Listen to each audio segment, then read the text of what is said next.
Budget એટલે કે અંદાજપત્ર આ મોટે ભાગે સરકારની આવક અને જાવક આનું ખાતું હોય છે।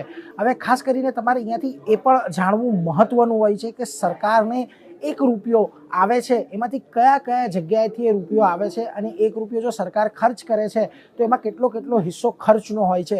સૌથી પહેલાં આપણે સરકારની આવકની વાત કરીએ તો એક રૂપિયામાંથી લગભગ 24 પૈસા જેટલી આવક જે છે એ બોરોઈંગ એટલે કે ધિરાણ સરકાર કરે છે એના પરથી થાય છે। ત્યારબાદ સૌથી વધારે જે બીજા નંબરની આવક છે એ 22 પૈસા જેટલી ઇન્કમ ટેક્સમાંથી આવે છે। જીએસટીમાંથી લગભગ 18 પૈસા અને કોર્પોરેટ ટેક્સમાંથી લગભગ 17 પૈસા જેટલી આવક થાય છે।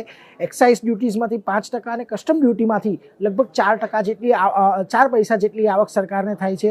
જ્યારે એક નોન ટેક્સ રિસિપ્ટ છે એટલે કે ટેક્સ સિવાયની જે આવક છે એ લગભગ 9 પૈસા જેટલી હોય છે અને નોન ડેટ કેપિટલ રિસિપ્ટ એટલે કે જે દેવા સિવાયની જે કેપિટલ આવક છે સરકારની એમાં લગભગ 1 પૈસો આવે છે। એટલે આવી રીતે સરકારને જો કોઈક 1 રૂપિયો મળે છે તો તેમાંથી અલગ અલગ હિસ્સો આ રીતનો પડતો હોય છે। હવે ખાસ મહત્વની વાત કે સરકાર જ્યારે 1 રૂપિયો ખર્ચે છે ત્યારે સૌથી વધારે ખર્ચો ક્યાં ક્યાં કરવામાં આવે છે તો જુઓ સૌથી વધારે 22 પૈસા સરકાર પાસે જો 1 રૂપિયો આવે છે તો એમાંથી 22 પૈસા જે રાજ્યોનો ટેક્સને હિસ્સો આપવાનો હોય છે તેમાં જતા રહે છે। ત્યારબાદ ખાસ કરીને 20 પૈસા જેટલો મોટો ખર્ચ સરકારને જે અલગ અલગ તેમણે પૈસા લીધા હોય છે તેના પર વ્યાજ આપવાની અંદર જાય છે। ત્યારબાદ 16 પૈસા સેન્ટ્રલની વિવિધ સેક્ટરની સ્કીમ છે કે જેની અંદર ડિફેન્સ અને સબસિડીનો સમાવેશ કરવામાં નથી આવતો એમાં લગભગ 16 પૈસા જેટલો હિસ્સો જતો હોય છે।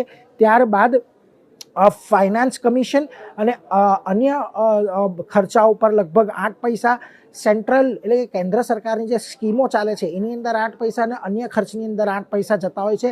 ડિફેન્સમાં પણ સરકારના 8 પૈસા જતા હોય છે અને જે સરકાર મોટેભાગે સબસિડીઝ આપે છે એની અંદર 6 પૈસા અને કર્મચારીઓને જે પેન્શન આપે છે એમાં 4 પૈસા જતા હોય છે। તો સરકારની આવક અને જાવકનું આ ખાતું છે કે જ્યાં આગળ સરકારને ટેક્સ તરફથી કે બોરોઈંગ તરફથી કે ડ્યુટીઝ તરફથી આવક થતી હોય છે।